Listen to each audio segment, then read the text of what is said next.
नमस्कार दोस्तों, कैसे हैं आप लोग। तो स्वागत है हमारे इस नए वीडियो में।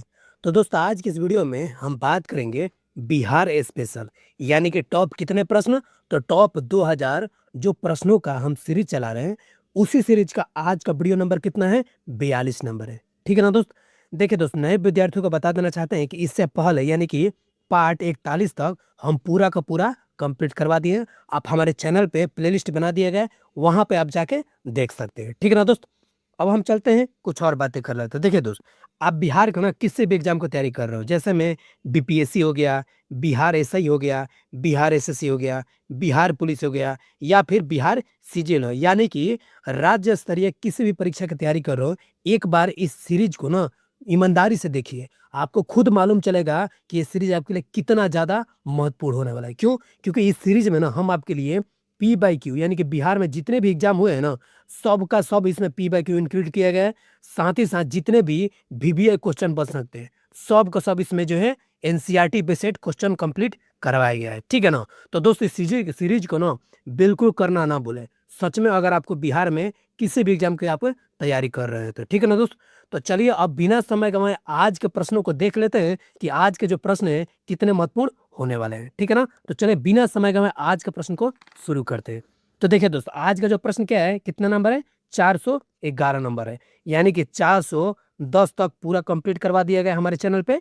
अभी स्टेप बताया आपको कि चैनल पे प्लेलिस्ट बना दिया गया, आराम से जाके आप देख सकते हैं। ठीक है ना। अब हम चलते हैं अपने प्रश्नों को ध्यान से देखते हैं। ध्यान से प्रश्न को देखिएगा। बोल रहा है कि महावीर से संबंधित निम्नलिखित कथनों पर विचार जी कीजिए। ठीक है ना। देखिए, ये 3 कथन दिया गया है, इन तीनों कथनों में बताना है कि कौन सा कथन सही है और कौन सा कथन गलत है। ठीक है ना। तो चले पहले हम कथन पढ़ लेते हैं। तो देखिए, पहला जो कथन बोल रहा है कि इनका जो जन्म है ना, यानी कि महावीर जी का जो जन्म है, ये कहाँ पर हुआ था? तो कुंडल ग्राम, ये जो कि वर्तमान में मुंगेर जिले में स्थित है। ठीक है ना, पहला कथन है। दूसरा कथन बोल रहा है कि इन्होंने अपना अंतिम उपदेश वर्तमान वैशाली जिले में दिया था। ठीक है ना। लेकिन वही तीसरा ऑप्शन बोल रहा है, तीसरा कथन, कि इन्हें निर्माण की प्राप्ति जो है वर्तमान नालंदा जिले में हुआ था। अब बताना है कि इन तीनों कथन में कौन सा कथन सही है। तो देखिए, पहला जो कथन है ये बोल रहा है कुंडल ग्राम में जो है इनका जन्म हुआ था, ये तो सही है। लेकिन ये जो कुंडल ग्राम है ये मुंगेर में नहीं है दोस्त, ये कहाँ है? वैशाली में। कहाँ है? वैशाली में। ठीक है ना। तो पहला जो है आपको गलत हो जाएगा। क्यों? क्योंकि ये जो मुंगेर है ये मुंगेर में नहीं है बल्कि वैशाली में है। ठीक है ना। दूसरा कथन जो बोल रहे हैं, इन्होंने अपना अंतिम जो उपदेश है ये वर्तमान वैशाली में दिए थे। ठीक है ना। तो देखिए, ये जो अपना अंतिम उपदेश है ये वैशाली में नहीं दिए थे। ठीक है ना। तो ये दूसरा कथन भी गलत हो जाएगा। लेकिन वही में बात करें तीसरा कथन, कि इन्हें निर्वाण यानी कि ज्ञान की जो प्राप्ति हुआ था वो कहाँ पर हुआ था? तो नालंदा जिले में हुआ था। ठीक है ना। नालंदा जिले यानी कि पावापुरी में हुआ था। तो तीसरा जो कथन है वो सही हो जाएगा। ठीक है ना। तो इसी प्रकार से हम ऑप्शन में अब देखते हैं कि कौन सा सही हो जाएगा। तो ऑप्शन नंबर सी, यानी केवल सी, यानी कि केवल 3, यानी कि तीसरा जो है हमारा सही आंसर हो जाएगा। ठीक है ना दोस्त। देख सकते हैं ना, आपको बिल्कुल विस्तार में बताया जाएगा, कहीं भी दिक्कत नहीं होगा। ठीक है ना। तो ये तो रहा आप देखिए, लेकिन अब हम चलते हैं आपको सॉल्यूशन के माध्यम से देख लेते थे कि आपको कहीं भी दिक्कत ना है। ठीक है ना। तो ऑप्शन नंबर सी हमारा याद रखिएगा।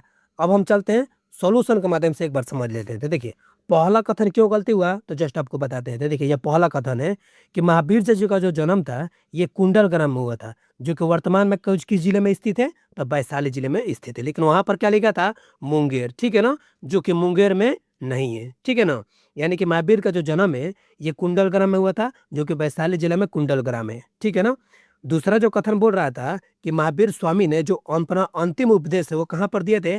पावापुरी में दिए थे। लेकिन ऑप्शन में क्या था? नालंदा जिला, जो कि ये दूसरा कथन गलत था। समझ में आ गया ना। और तीसरा जो बोल रहा है कि इन्हें निर्माण की जो प्राप्ति है वर्तमान नालंदा जिले में स्थित है, यानी कि पावापुरी नामक स्थान पर हुआ था। समझ में आएगा ना। यानी कि इनका जो वर्तमान में पावापुरी नामक स्थान है, यहाँ इनके ज्ञान की प्राप्ति हुआ था। ठीक है ना। इसको आप जरूर याद रखिएगा। अब हम चलते हैं थोड़ा सा अगले क्वेश्चन को देख लेते हैं, और ये जो क्वेश्चन है 412 नंबर प्रश्न है। देखिए दोस्त, ये सब प्रश्न हूबहू आपको एग्जाम में यानी कि एग्जाम हॉल में प्रश्नों में देखने को मिलेंगे। ठीक है ना। तो ऐसे प्रश्न को एकदम बारीकी से आपको देखना है। ठीक है। बोल रहा है कि मगध क्षेत्र में जो परवर्ती या फिर उत्तरवर्ती गुप्त वंश का संस्थापक कौन था? ठीक है ना। संस्थापक बोल रहा है मगध क्षेत्र के परवर्ती या फिर उत्तरवर्ती में। ठीक है ना। ऑप्शन पे चलते हैं। तो ऑप्शन ए नंबर ए है कृष्णगुप्त, या फिर ऑप्शन नंबर बी है माधव गुप्त, या फिर ऑप्शन नंबर सी है दामोदर गुप्त, या फिर ऑप्शन नंबर डी है आदित्य सेन। और बताइए इसका सही आंसर क्या हो जाएगा। दोस्त ईमानदारी से ना इस प्रश्न को कंप्लीट कीजिएगा और कमेंट सेक्शन में अगर कोई भी राय हो तो हमें जरूर साझा कीजिएगा, ठीक है ना दोस्त।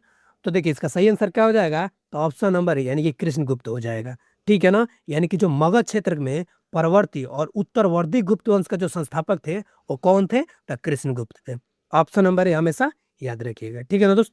अब हम चलते हैं अपने इसको और भी सॉल्यूशन के माध्यम से भी देख रहे थे, तो ध्यान से पढ़िएगा। बोल रहा है कि छठी शताब्दी के मध्य से लेकर लगभग 675 ईस्वी तक मगध पर परवर्ती गुप्तों का शासन रहा था, ठीक है ना, जिन्हें मगध गुप्त भी कहा जाता है, ठीक है ना।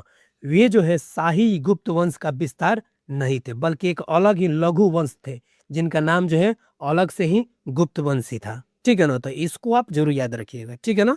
लेकिन मेनली जो ऑब्जेक्टिव में कंप्लीट करवाए हैं कृष्णगुप्त, उसको आप बिल्कुल मत भूलिएगा, ठीक है ना। अब हम चलते हैं अपने अगले नंबर प्रश्न पे, यानी कि 413 नंबर प्रश्न पे।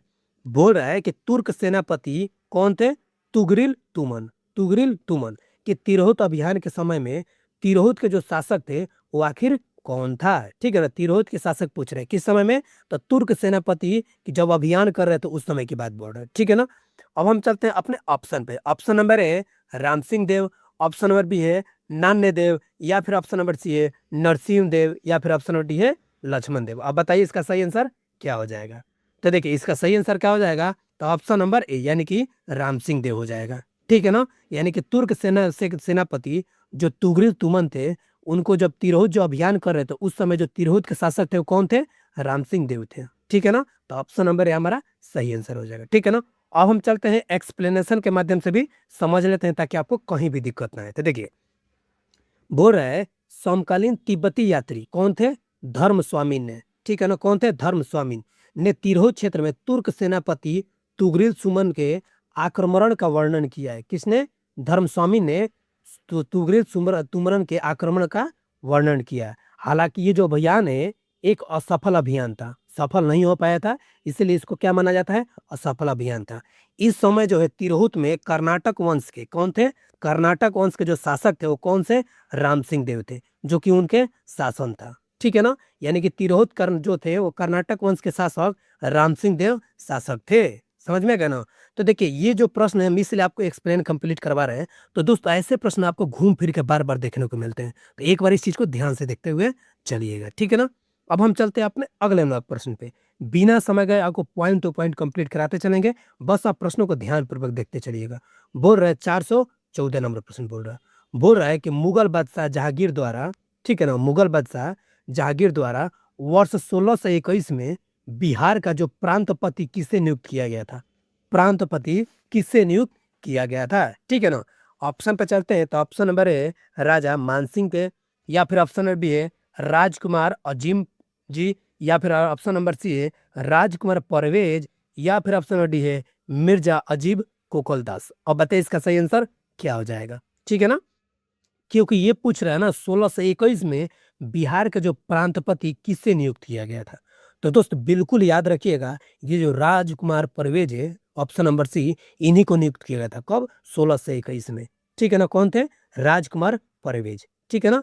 तो इसको आप जरूर याद रखिएगा। लेकिन चलिए हम और भी एक्सप्लेनेशन के माध्यम से भी समझ लेते हैं, ठीक है ना। तो देखिए ये बोल रहा है सबसे पहले हमको ये समझना है, ये मुगल बादशाह जो थे कौन थे, जहांगीर थे।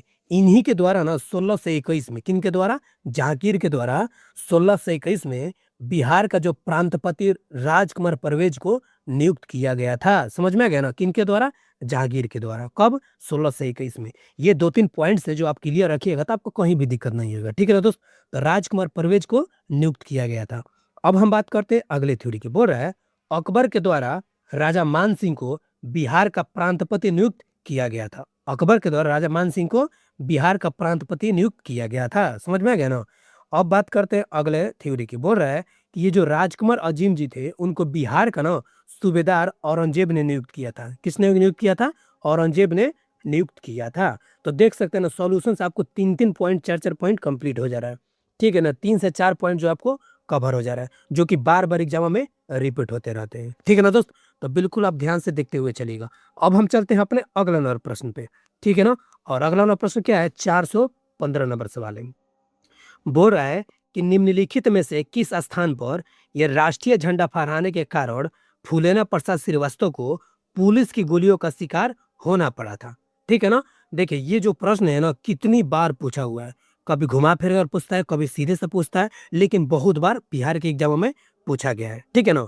तो आखिर इस प्रश्न का मतलब ये है कि राष्ट्रीय जो झंडा फहराने के क्रम में कौन फूलेना प्रसाद श्रीवास्तव को आखिर कहाँ पे पुलिस की गोलियों का शिकार होना पड़ा था, कौन से जिला की बात कर रहे हैं। ठीक है ना। ऑप्शन पे चलते हैं तो ऑप्शन नंबर है सिवान जिला, या फिर ऑप्शन नंबर बी है डुमराव, या फिर ऑप्शन नंबर सी है कटिहार, या फिर ऑप्शन नंबर डी है दरभंगा। अब बताइए इसका सही आंसर क्या हो जाएगा। ठीक है ना। तो देखिए इसको सही में याद रखिएगा तो ऑप्शन नंबर है यानी कि सिवान में जो है फूलेना प्रसाद श्रीवास्तव को गोलियों से छल्ली कर दिया गया था। ठीक है ना। कब? ये जो राष्ट्रीय झंडा फहराने के क्रम में, जब उन्होंने झंडा फहराते ही क्रम में उनको गोलियों से छल्ली कर दिया गया था। तो ऑप्शन नंबर है हमारा सिवान डिस्ट्रिक्ट, याद रखिएगा। सिवान जिला कहाँ पर है? तो देखिए ये जो है बिहार है, ये जो है बिहार है। ठीक है ना। बिहार से नदियां निकलती है, गंगा नदी। तो ये वाला जो एरिया है ना दोस्त, ये वाला एरिया यहीं पर सिवान डिस्ट्रिक्ट है, और यहीं पर जो है थाना के अंदर झंडा फहराने के क्रम में फूलेना प्रसाद श्रीवास्तव को गोलियों से भून दिया गया था। समझ में गया ना। तो इनको आप जरूर याद रखिएगा। ठीक है ना। सिवान डिस्ट्रिक्ट में चलते हैं, इसको एक्सप्लेनेशन के माध्यम से देख रहे थे। तो देखिए फूलेना प्रसाद श्रीवास्तव जो कि एक स्वतंत्रता संग्राम के महान सेनानी थे। ठीक है ना।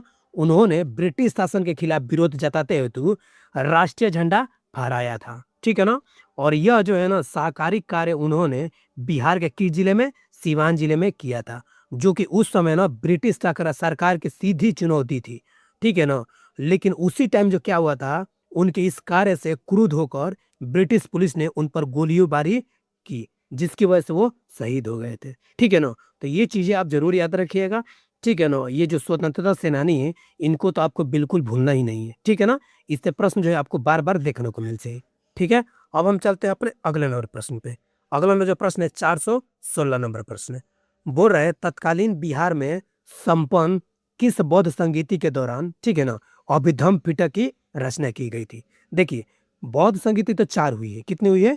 4 हुई है, लेकिन पूछ रहा है कि आखिर कौन से बौद्ध संगीति के अंतर्गत जो है अभिधम पिटक की रचना किया गया था। तो दोस्त याद रखिएगा तृतीय यानी कि तीसरा जो बौद्ध संगीति हुआ था ना, उसी में जो अभिधम पिटक की रचना किया गया था। समझ में गया ना। तो ऑप्शन नंबर सी हमारा सही आंसर हो जाएगा। इसको आप जरूर याद रखिएगा। ठीक है ना। लेकिन चलिए हम और भी जो है सॉल्यूशन के माध्यम से देख लेते थे। तो देखिए वही चीजें बताई गई है कि देखिए कुल जो है 4 बौद्ध संगीतियां आयोजित हुई है, जिसमें से 3 तो वर्तमान में बिहार में ही किया गया है। ठीक है ना। और जो पाटलिपुत्र में जो संपन्न हुआ था कौन सा बौद्ध संगीति? तृतीय बौद्ध संगीति जब हुआ था, ठीक है ना, उसी के दौरान जो है अभिधम पिटक की रचना किया गया था। समझ में आ गया ना। यानी कि तीसरी जो बौद्ध संगीति हुआ था उसी में जो अभिधम पिटक की रचना किया गया था। समझ में आ गया। और प्रथम जो बौद्ध संगीति हुआ था ये राजगीर में हुआ था, तथा द्वितीय जो हुआ था बौद्ध संगीति ये वैशाली में हुआ था, और तीसरा तो आपको बता ही दिए पाटलिपुत्र में हुआ था, चौथा जो है कश्मीर में हुआ था। समझ में आ गया ना। तो ये चारों के चारों बौद्ध संगीति हम आपको पिछले वीडियो में भी कंप्लीट करवा दिए हैं, यहाँ पे भी आपको चीजें बता दे रहे हैं। समझ गए ना। तो इसको आप जरूर याद रखिएगा। ठीक है ना दोस्त। अब हम चलते हैं अपने अगले नंबर प्रश्न के। ठीक है ना। देखिए दोस्त हम आपको बार बार बोलते हैं कि जितने भी हम प्रश्न कंप्लीट करवा रहे हैं ना, ये जो 2000 का टारगेट है इसको तो बिल्कुल नहीं कंप्लीट करवाएंगे, और अब बहुत जल्द कंप्लीट करवाया जाएगा। ठीक है ना। लेकिन बस आपसे बोलते हैं ना डेली वीडियो को देखते रहिए। ठीक है ना। डेली वीडियो को जब देखिएगा तभी आपको क्लियर हो पाएगा कि कौन से क्वेश्चन जो है हमारे एग्जाम में आने की संभावना है। ठीक है ना। तो इसीलिए आपको बिल्कुल कोई भी वीडियो स्किप नहीं करना है। ठीक है ना। अब हम चलते हैं अपने अगले नंबर प्रश्न पे यानी कि 417 नंबर प्रश्न पे।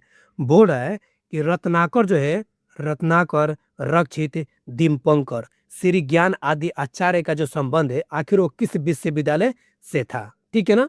ऑप्शन पे चलते हैं तो ऑप्शन नंबर है नालंदा विश्वविद्यालय, या फिर ऑप्शन नंबर बी है विक्रमशिला विश्वविद्यालय, या फिर ऑप्शन नंबर सी है तिलकत विश्वविद्यालय, या फिर ऑप्शन नंबर डी है उदंतपुरी विश्वविद्यालय। अब बताइए इसका जो संबंध थे किसका?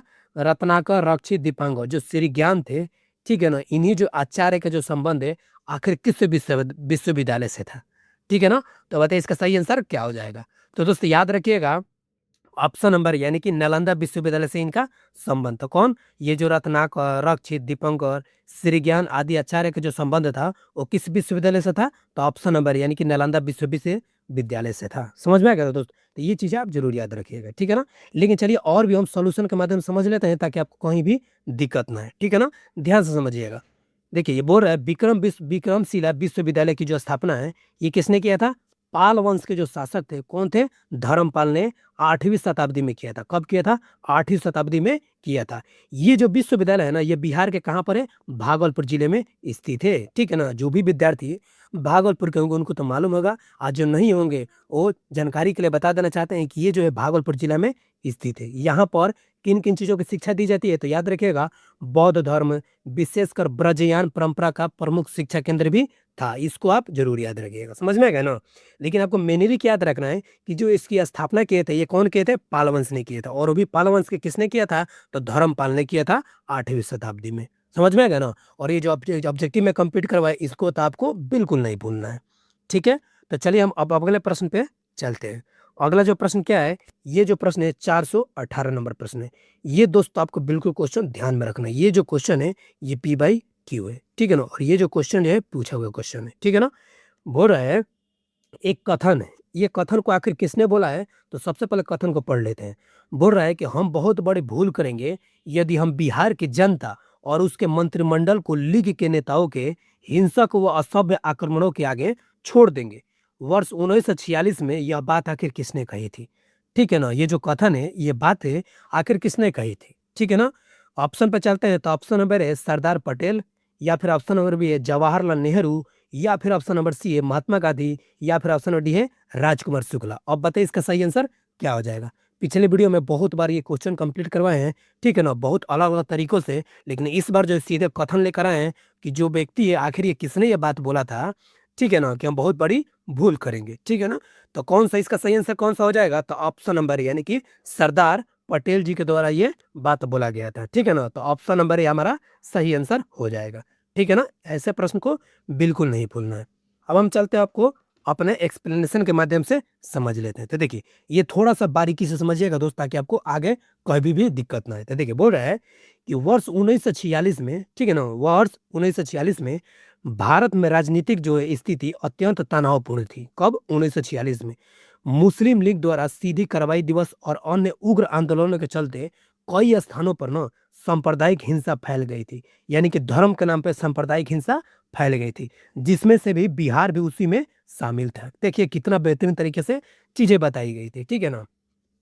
उसी समय जो है सरदार वल्लभ भाई पटेल ने एक चेतावनी दी थी। और वो चेतावनी क्या थी? यही चेतावनी थी जो हम प्रश्नों में पढ़े थे।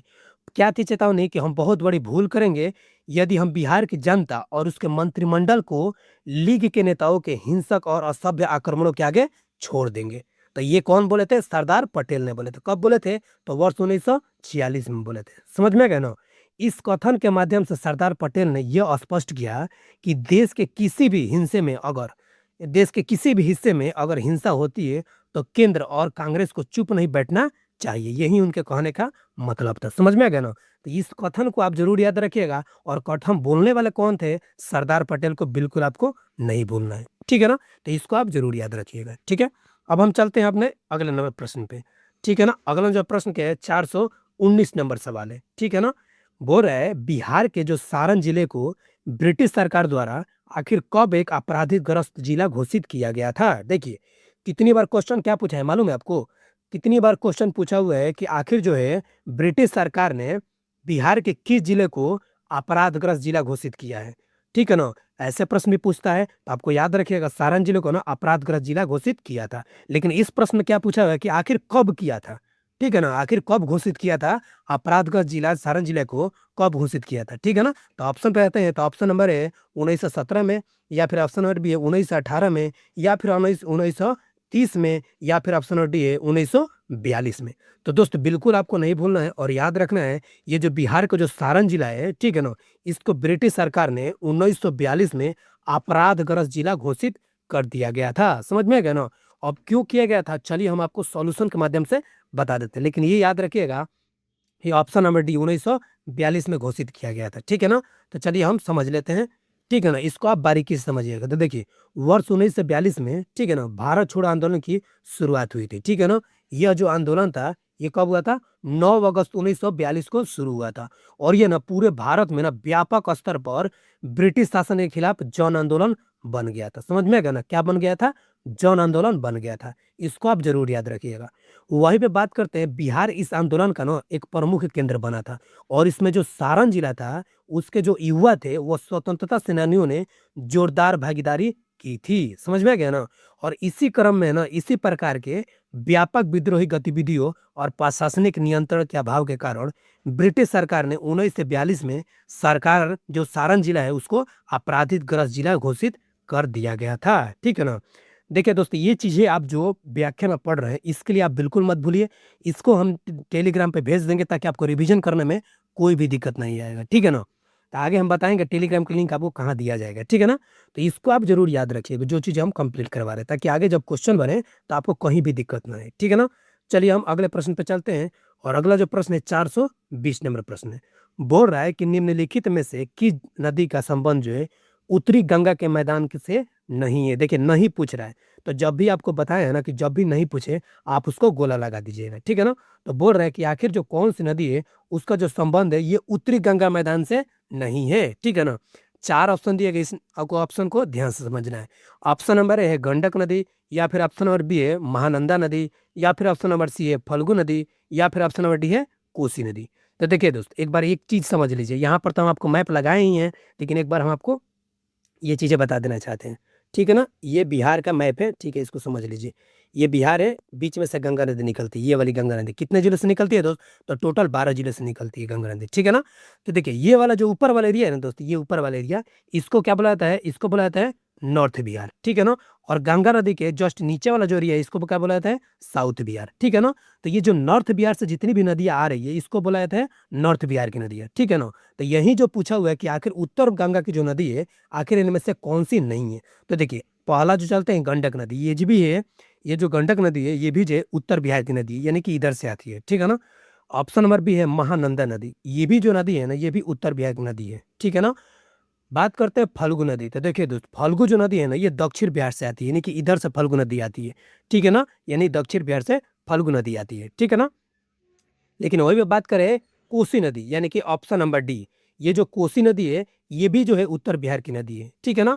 तो आप बताइए कि उत्तर जो उत्तरी बिहार की जो गंगा नदी है उसमें जो है कौन सी जो उत्तर गंगा की मैदान की जो नदी नहीं है? तो ऑप्शन नंबर सी, यानी कि ऑप्शन नंबर जो सी है फल्गु नदी, ये जो दक्षिण बिहार से आती है इसीलिए इसको नहीं माना जाता है कि ये उत्तर बिहार से आने वाली नदी है। समझ में आ गया ना।